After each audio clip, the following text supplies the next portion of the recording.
Hi, my name is Parastoo Imami, and I'm the host of The Road to Success for Your Highly Sensitive Child. This podcast is about empowering parents of highly sensitive children to nurture their child's unique personality trait and create a path to success. Our podcast provides guidance, insights, and support to help you unlock your child's full potential, fostering resilience, confidence, and a bright future.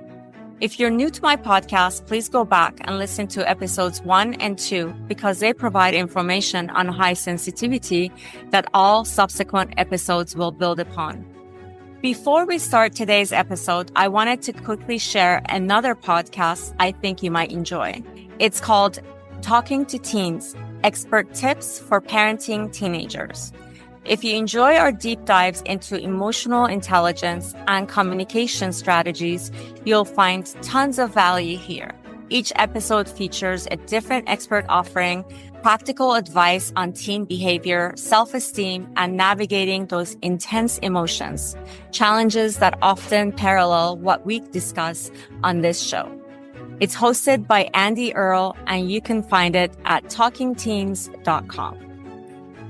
To book a private coaching session with me, please visit my website at parentinghsc.com. Today's episode is a continuation of my conversation with speaker and best-selling author, Mr. Patrick Snow, a highly sensitive person whose life was transformed by the loss of his father. Patrick shares how this deeply personal grief acted as a spiritual awakening, intensifying his empathetic abilities and propelling him on a path toward energetic mastery and emotional empowerment. It's so powerful to know that we're in charge of that. Yep. If bad things happen to us, we are in charge of how we deal with that bad situation and how do we turn it around so that we can realize, okay, this is a low vibration energy. I don't want it. So how do I get back to being in that high vibration energy? Yeah. And one of the mantras that he taught me is like, this is not mine. I command and demand it now be gone. All negative energies now all be cleared in dream heaven. And that's one of the things that I learned from him is so many different affirmations, so many different energetic clearings. Words have frequency, resonant, and vibration. And we pray to God, when we meditate out loud, when we say affirmations, the universe and God hears this. Yes. And as a result, what we want wants us back. And so literally God, source, universe, call it whatever you may, here's what you want and then sends you those frequencies to match that. Absolutely. I mean, I have the perfect example that's so recent, with yesterday, my mom has been in the hospital since Saturday. Yes, since Saturday. We're now Wednesday. Sorry, I'm losing my days now.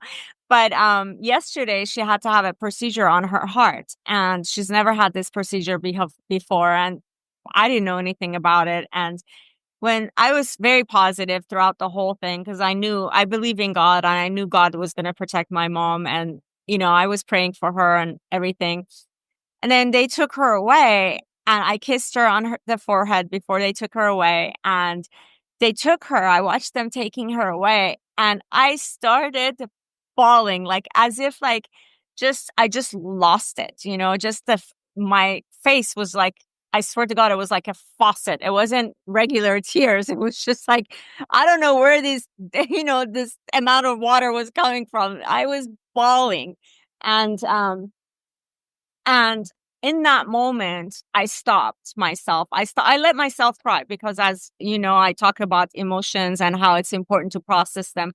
So I did allow myself cry and process my emotion, but I immediately turned to God. Even as I was crying, I was just immediately turned to God, and I said, I need you to protect my mom again. Because Yeah. 15 years ago, my mom was almost died because she had a stroke from a procedure that the doctor was doing on her for her heart. She had a stroke as a result of that procedure, and she almost died. And then, so now 15 years later, almost like exactly 15 years later, she ends up in the hospital, is almost dying, right? And I go to God again and I say, I know you gave me this blessing once before.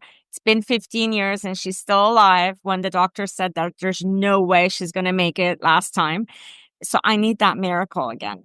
And I need you to please keep my mom alive, keep her healthy, keep her at peace, keep her alive and healthy, not just alive, but healthy. And so she can have a peaceful life.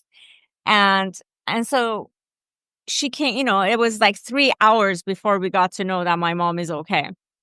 But in those 3 hours, even though I was crying, but I was praying to God the whole time. And I could feel my energy shifting from being hopeless to completely at peace. And then at some point, I was even very, very hopeful. Still hadn't heard from my mom, but I was so hopeful that everything worked out, because if it was bad news, we would have known by now. And Yeah. so I completely shifted my energy from that very low vibrational energy of being hopeless and being sad and just distraught by this whole situation to being hopeful and looking forward for my mom to come back. I had gone outside to cry and I went back in her room and I waited for her. I tidied up her room, made sure it was clean and nice. So when she came back, she had a nice room to come back to.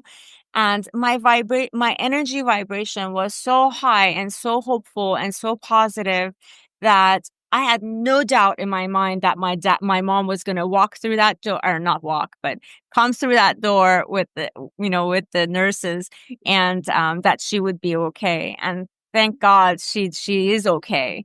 And it's, Yeah. but it's so important to recognize that you have control over your thoughts. You have control over your energy. And yes, I could have gone down that path of being negative and keeping my energy super low vibration. But I was able to figure out, oh, I'm in the low vibration. I don't want to be here because I don't want to attract those bad things. So how do I get back up? Yeah. And I was able to do that pretty quickly, but it is, like you said, it is the Yeah. power of um, your energy, positive thinking, affirmations, speaking to God, praying to God if you believe in God, and or whatever power that you believe in. I believe in God. I'm not, you know, I don't judge anyone that has a different belief system than me. I respect everyone and everyone's ways of thinking and living. But I'm just saying, whatever it is that you believe in, if you reach out to that higher power and ask for help, you will get it, Yeah. and that's one way of keeping your energy vibration at a higher level as well. Absolutely. I agree 100%. So, I would love to shift gears a little bit and talk about the work that you do. I think my audience knows I've been writing my book, my very first book. And, when I was ready to start writing my book, you came into my life from nowhere. Again, as I totally believe in every aspect of my life is divinely guided. You came into my life exactly when I needed you to be there. And you helped me write my book. And I would have never thought, first of all, I would have never thought that I would write a book. It was never been in my plan at all in my entire life. Never did I think that I would be an author. And I never thought I could write my book in a month and a half. It was just incredible that Mm. When I tell people that I wrote my manuscript, not the entire, it wasn't like fully published book in 1.5 months, but just I wrote my manuscript and handed it over to the editor after 1.5 months of working with you. Nobody believes me. They are like, no, that's not possible. How's that possible? That's not possible. But it's possible because of you, because you have this amazing way of coaching and guiding and the whole process that you have in place. Of course, I followed it to the T because I'm a highly sensitive person. And, highly sensitive people are amazing at following instructions to the T, but seriously, your process was so easy to follow. Your coaching style is so, so amazing in the sense that I just felt so comfortable with you and I trusted you from day one. And I knew I was in good hands. And I knew that whatever you're teaching me, I was just holding on to it with dear life. Like, oh my God, this is so much wisdom in everything that you shared with me. And I used every single thing that you taught me. And it's really helped me. It really helped me. Everything was just flowing out of me. And as a matter of fact, I actually had to stop at some point because I'm like, this book is getting too big. I gotta have to stop and like put the rest for a second book. So I would love to learn your journey. How did you decide to become a book coach, and tell us about that whole process? Well, I would say that, growing up in Michigan, my father was a school teacher. My mother was a nurse, and we didn't have a lot of money. I was one of 5 kids, but we were very, very wealthy in love. And I was deeply loved by my parents, and that boosted me and gave me all kinds of confidence. And I was always a kid climbing trees, outdoors, running, playing tag, riding my bike all over. And I was super into sports, loved athletics, and I played football, basketball, baseball, tennis all the way through. Through that process, I started reading and learning about these inspirational, motivational quotes that high performance athletes would use. And that kind of set me on a trajectory to kind of study Napoleon Hill and some of these, other people and write down these quotes. And then a few years later, I ended up as the captain of my varsity football team, giving the pregame speeches. And I loved to speak. And I don't know if I was a very good speaker back then because we finished 0-9 and we actually sucked. We had very few athletes on the team. And so, but that was a big learning experience. But that's when I really got a taste of this personal growth and development industry. So I graduated from University of Montana, moved to Seattle. I got in corporate sales and I moonlighted in the speaking business. And I think I gave 300 speaking engagements in my early 20s. And I failed 300 times to get paid. I got free breakfast, free lunch, free dinner, free food, free parking. And finally, being a strong man of faith, I had to come to Jesus talk. And it's like, what am I doing wrong here? Why can't I go from free speaking to highly paid fee speaking? And then again, my intuition heard this message back from the universe that completely changed my life, because I heard this quote that said, if you want what others have, you must do what others have done and you'll get what others have gotten. And I thought, that's what I'm missing. I'm trying to be a professional speaker, but I don't have a book published. So nobody's giving me, the time of day. So I spent 5 years and $20,000 investing in this process of writing and publishing a book. And in doing so, this book came off the press. If I can find the darn thing, this was my book, Creating Your Own Destiny. And this book completely changed my life because I realized I could use the book as a platform to launch my professional speaking career and go out and speak. And so that's what I did. And I never grew up wanting to be a publishing coach. I mean, I got a C in high school English. I got a C in college rhetoric. So I'm not a best writing author. I'm an international best-selling author because I've got a great editing team behind me. So as I went out and I started getting highly paid speaking gigs, people from the audience would come up to me and say, who is your editor? What about printing? How'd you get your book in Arabic and Russian and Spanish? How'd you do this? What about ebooks and audiobooks? How? Tell me how. Yeah. And at the time when I first launched my professional speaking career, my boys were 7 and 4. And I didn't want to be one of those dads that was on a plane and gone all the time for my kids. I wanted to be there to raise them. Yeah. And so I realized that, wait a minute, if I start doing writing, publishing, and book marketing coaching, and also teaching the business of coaching and the business of speaking, then I could be home to raise my kids, to be that little league dad, to coach their soccer team and their lacrosse team. And so it just worked out perfectly that I would have 1 or 2 or 3 or 4 speaking engagements a month. And then I was home for 25 days a month. Mm-hmm. And during that time, my audience members just kept coming out. I want to do a book. You're my guy. I want my book to look like you. You've had all this success. And so by trial and error, about 30 years ago, 25 years ago, I started serving as like a project manager, production coordinator, and helping other people navigate through this maze of 100 decisions that every author needs to make in order to create a world-class, 250 to 300-page book. So that's the story. That's how I got on it. And here we're now, I think we published 1,500 clients over 25, 30 years all over the world. So that's how I ended up being a publishing coach without ever planning on being one. That's so amazing.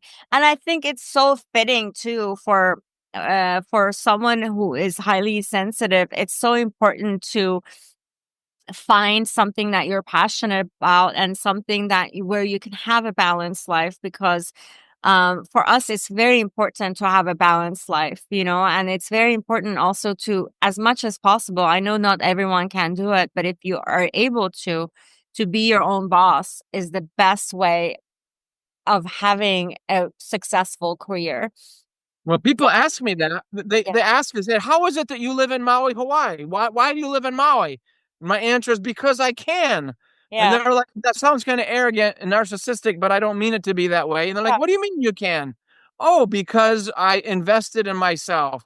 Yeah. I took my paychecks from my previous jobs and I invested that in my book, in Yeah. my speaking, coaching, my consulting, and over all of these years investing in my book, it literally opened the doors to do speaking, coaching, consulting full time. And so I was able to quit my job at 34. So the reason why I'm passionate about this, it's not so much about the process of actually writing the book, because that can be challenging at times. What I'm passionate about is empowering other people to create and develop their plan B so that they can have a life. They can, no longer have to work for the man. If they get laid off, they can transition, become a full-time entrepreneur. So for me, a book is all about helping other people gain control of their life, helping them work for home, helping them become the creator of their own destiny, the captain of their own ship. That's what makes me passionate about this industry. Yeah, yeah, I love it. And that's one of the biggest reasons I really wanted to have you on this podcast, is because I truly believe that my listeners would benefit so much from the wisdom that you have to share with them, and so that they know, if you feel stuck in your career, if you feel like you must work for this whoever you're working for, there is a different path. There are other options. It's just that, it's overwhelming because you don't know what those options are. But Yeah, and that not knowing, people ask me, well, yeah, I want to write a book. That sounds great, but I have no idea what I'm going to write. And my answer is, what are you most passionate about? What makes your soul burn on fire with love and joy and peace and harmony? What moves your heart? What is it that you want? What do you love? yeah, Because I tell people, book is your speech is your book and your speech is your coaching program, and all of them become your online course. So whatever you're most passionate about, that's what you should write about. Patrick, I totally agree with you that you need to be very passionate about whatever it is that you want to write. And the reason for that is that you can take that even further than just your book and take it into consideration about your entire career.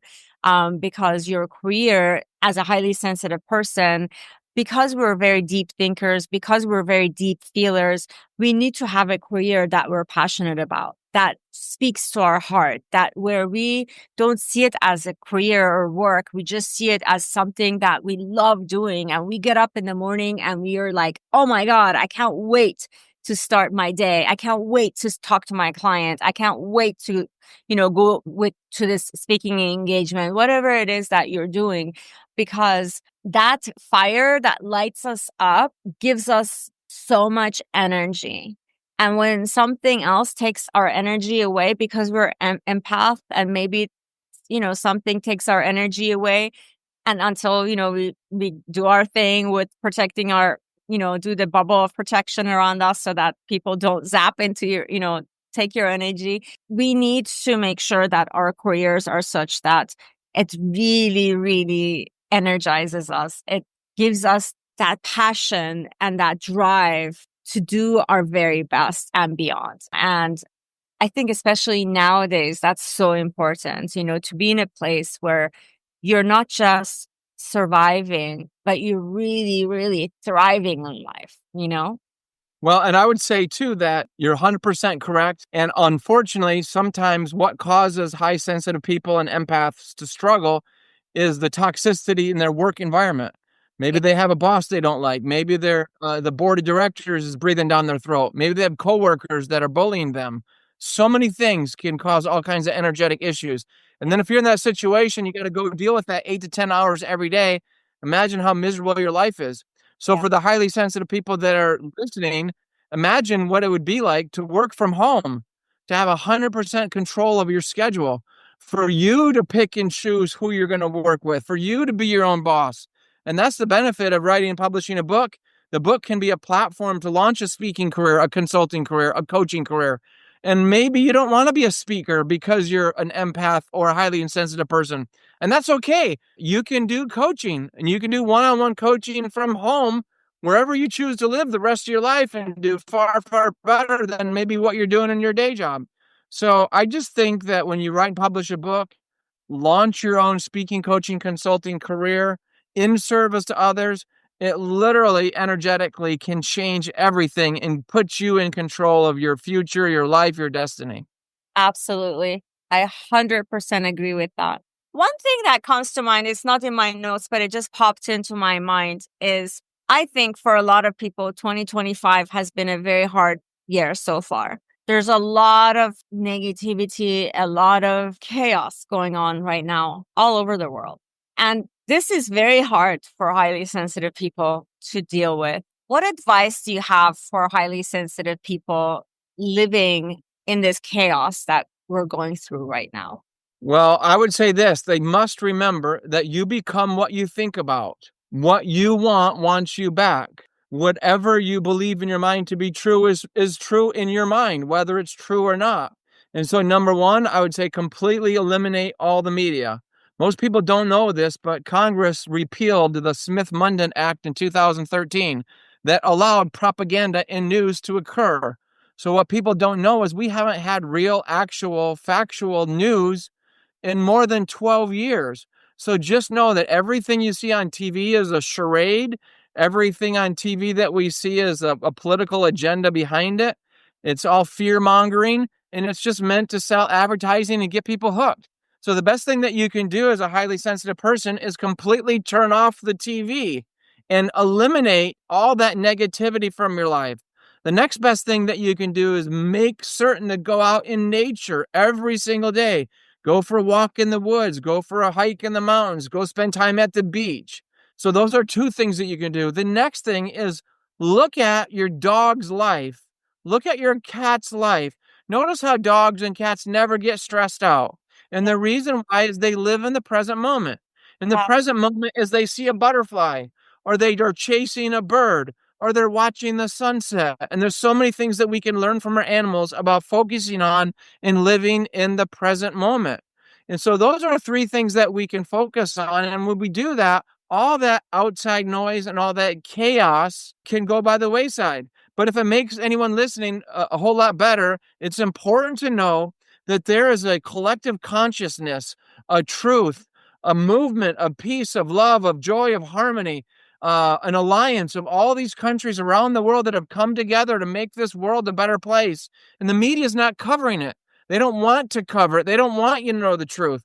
But the truth is our best days as humanity are ahead. Love and joy and peace and harmony, all of that is just on the other side of this chaos that we're getting through right now. So I think it was Eleanor Roosevelt said that when you come to the end of your rope, tie a knot and hang on. And all I can say is that just hang on.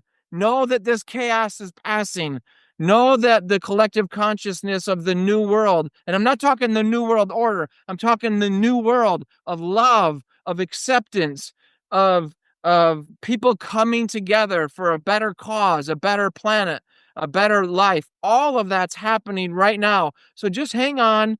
Spend more time with your pets, more time in meditation, more time listening to, awesome music, whether it's sound bowls or this.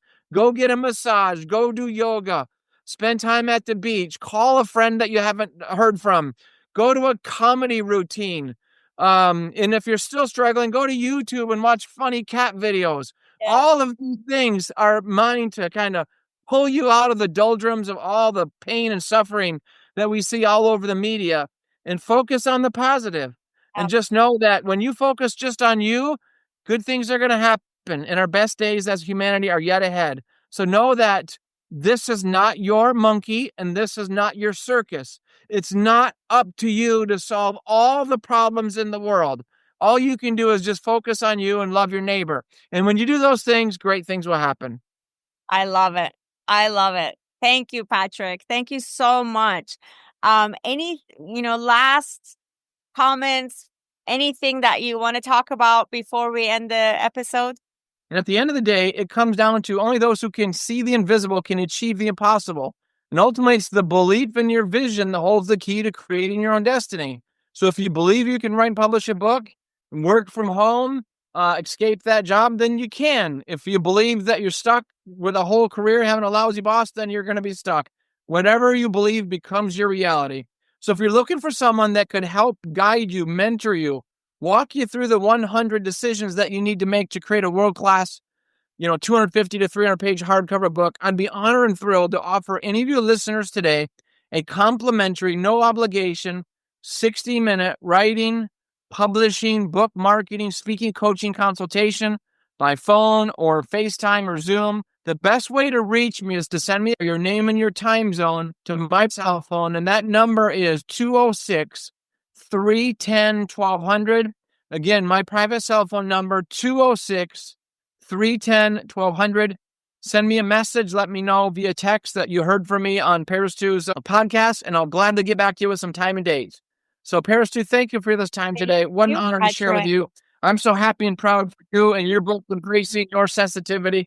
Your book's going to be amazing. Thank you so much, Patrick. It's been an honor having you on this episode today. And I'm so grateful that you were able to share your story, share your wisdom.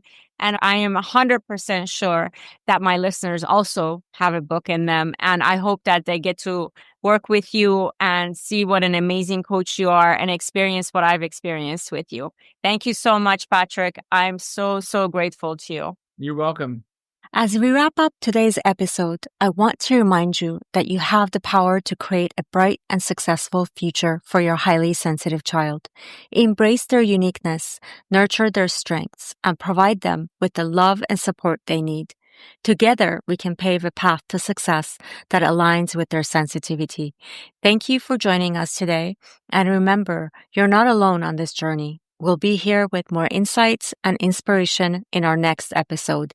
Until then, keep believing in your child's potential because they truly are extraordinary. Stay tuned, stay inspired, and stay committed to setting your child up for success in life.